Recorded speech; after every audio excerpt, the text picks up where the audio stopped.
Today is a great day for all of us to rejoice and to enjoy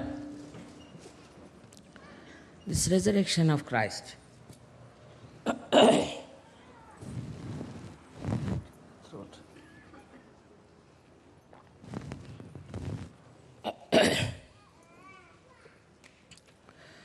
The resurrection of Christ took place to open our Agya center. Because it was a very subtle center, as you know, very complicated, with the ideas people had from their conditioning and from their ego, where so much clogging the Agya Chakra that Kundalini could have been impossible to pass through. So all the play of resurrection took place. And as Christ was nothing but Chaitanya, he was resurrected from death, so called.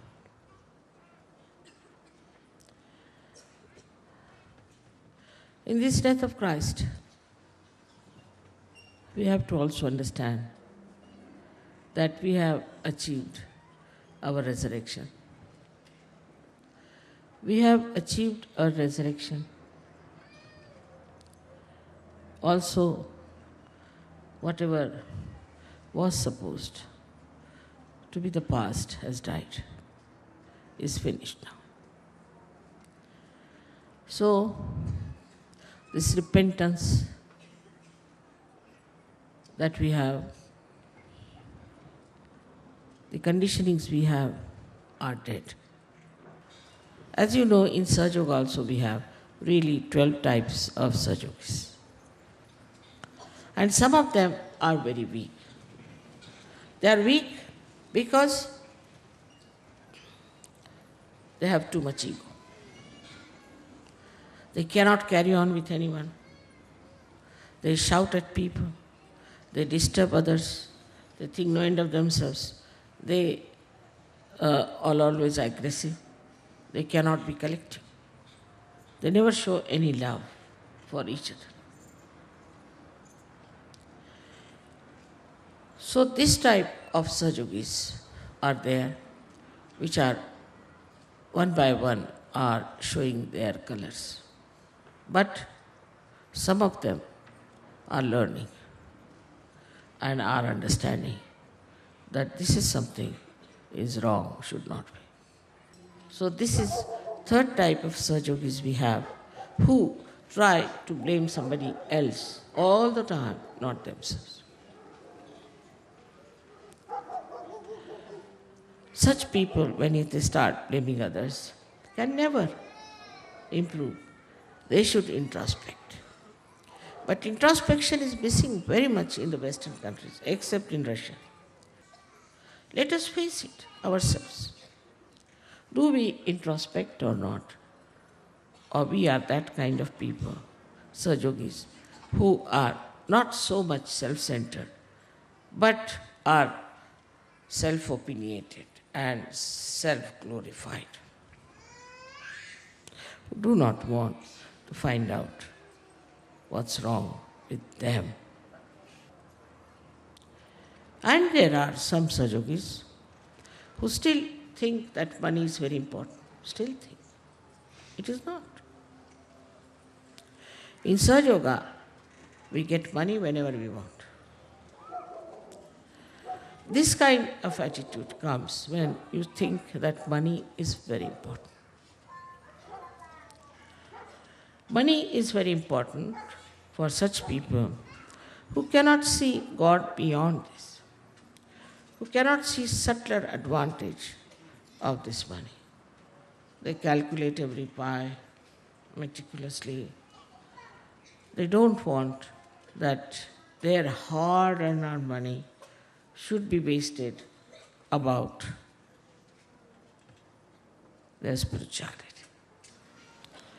So those who really are honest and want to adhere to the path of truth have to all the time introspect and find out within yourself how far we are on the truth.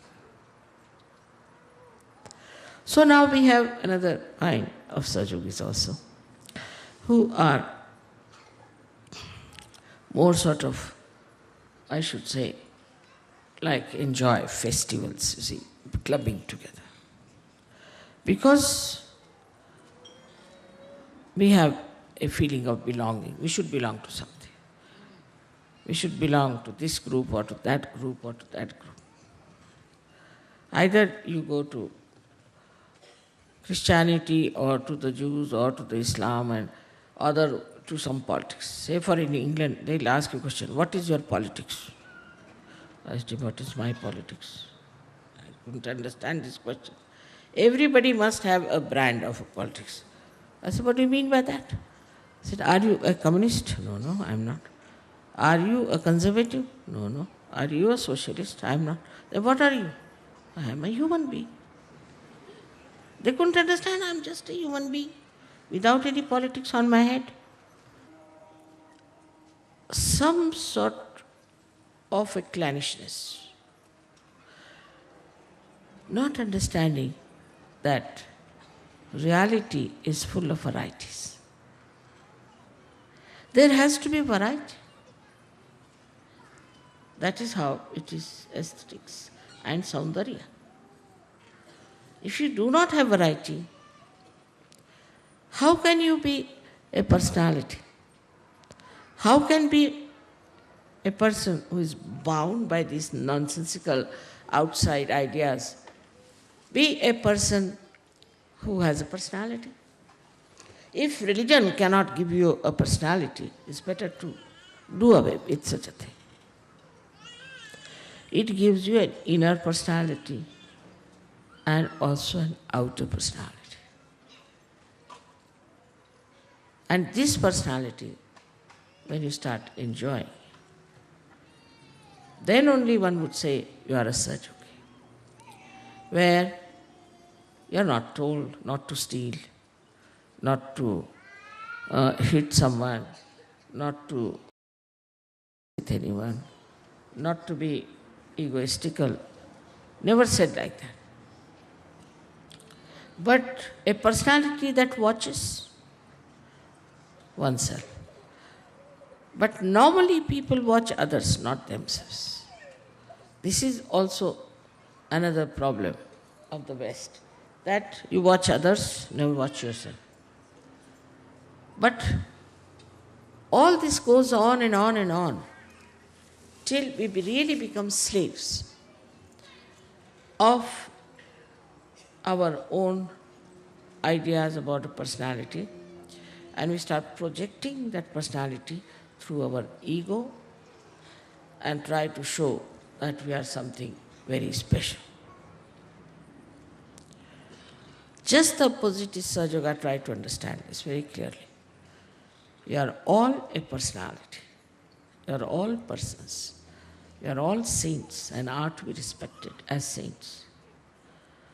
We need not have the same type of personality. Everybody must have to, it has to be different types of styles of talking, styles of delivering things, styles of expression of divine love.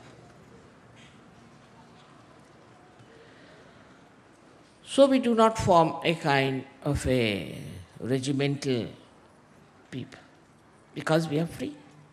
We are absolutely free because we have the light. We know how far we have to go, what is the right way, which way to go. Immediately you know what is correct. If that light is there, nicely burning within yourself, you don't have to ask me, ask anyone.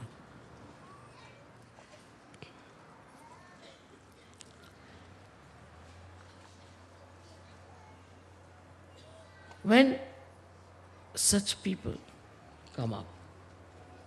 Understanding that Sahaja Yoga is complete freedom. But this complete freedom is there because you have the light. Without the light, the freedom is nonsense. It has no meaning. You hurt everyone, you trouble everyone, torture everyone. But with the light, firstly, great thing happened to us.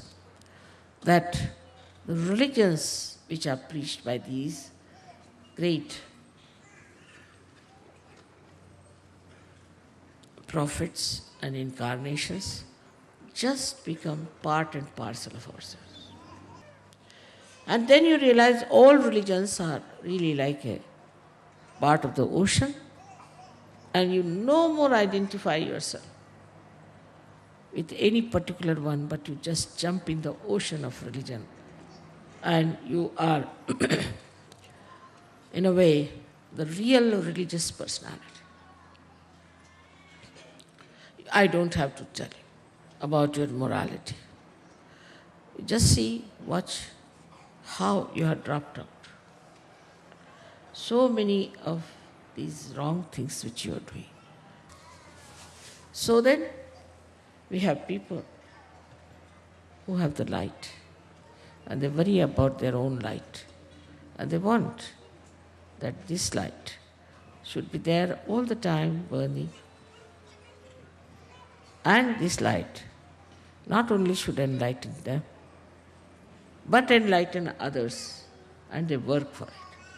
They take up responsibility in a way. They do not sit in a jungle meditating. No, you have to work. You have to work in this world. You have to work it out. Sahaja Yoga for others. You have to give them this beautiful feeling of oneness with the divine. You have to enjoy all that. Sahaja Yoga is not only for your enjoyment, like some drunkard sitting and drinking together. It is to fill up your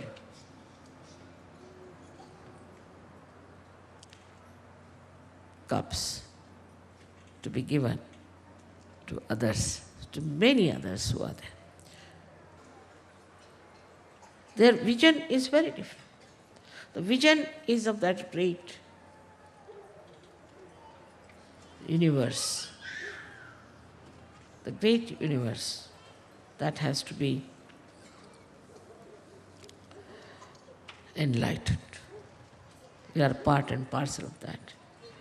And this universal religion is to be brought into the lives of people through realization, through awakening of Kundalini. They work very hard, they spare no efforts to see that people receive realization. But here also, a little of this ego subtly is there.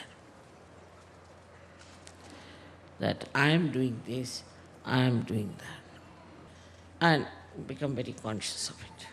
Then again, this Mr. Ego, which is subtly still there flickering, again becomes a big one. It's an antichrist activity, absolutely. So the construction of the mind starts, you see. This one is not working, that one is this is, they start criticizing others. Still watching others, not themselves. Then there are Sahaja Yogis who do not feel that way. They realize that Param Chaitanya is working everything and working through them. They are the instrument. And sometimes, of course, if it fails, they start doubting. Then how is it, Mother, this thing has happened like this? So this still lingers on a little bit when even they are quite surrendered about it. Still, there are certain doubts in the minds. But then there are people who do not doubt anything. They understand there is Param Chaitanya which is helping.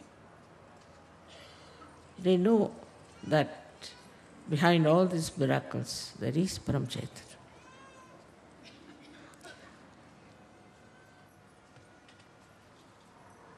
Above all of them, other ones start realizing that we have got powers. Definitely. And that we are connected with the divine. But there are people who know they have been blessed with powers. And these powers can be discovered more and more within yourself. They have faith in themselves, they have faith in Sahaja Yoga, they have complete faith in me and in this Param Chaitanya. And they work out. Very simple people. Extremely simple people they are. Very simple-hearted, innocent people. I've seen in the villages, I've seen many, also here there are many cities of that kind. So this is the 12 types of Sahaja-yogis I have described. But there's one. That is the one which is fully empowered also. They discover their own powers. In that introspection, they see. And they are sure about it, no doubts. That is the state of Nirvikalpa. They have no doubts about themselves. And for that, first and foremost thing, first and most important thing is complete humility. Of course, you are surrendered to me, so you are humble. Muhammad Sahib talked of surrender. I said, surrender yourself to yourself. If yourself is the spirit, why not surrender yourself to yourself? But make that self shine. Just become one with that light. Whole life should be a light. Light of love, light of divinity, light of beauty.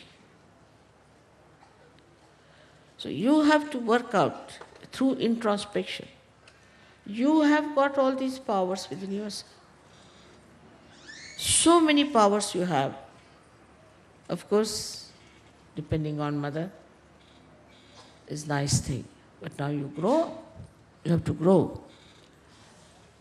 You have to grow and take up the responsibility without feeling responsible. The personality should be such. Today is the day of our resurrection.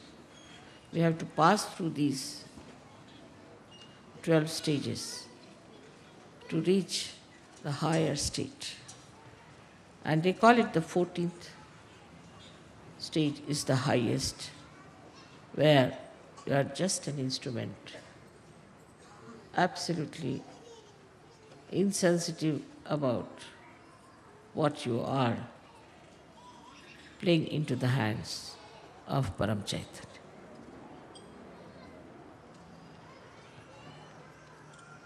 It's a very good auspicious day today.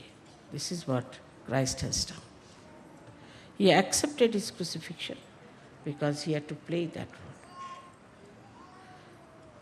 And it was a terrible thing. But when he was carrying the cross, they were worried about him. And he said, don't worry about me. You better worry about yourself. But hate that kind of an authority. If it comes to us, we should not try to crucify us. But the subtle ego that works starts in a very funny manner, and in the collectivity it starts showing up. Try to reduce it, try to reduce it. And you'll be amazed. As soon as this I-ness is finished, all the powers will start coming up. It's like a flute which has got hollowness within it. If there's any obstruction, it cannot play. So all these ideas we have, all these conditionings we had, the worst of all, this so-called ego, that I am doing that, should go away. Because you can never enjoy if you think that way. You cannot enjoy your work. And you really cannot jump into the ocean of joy as long as you know that I am doing it.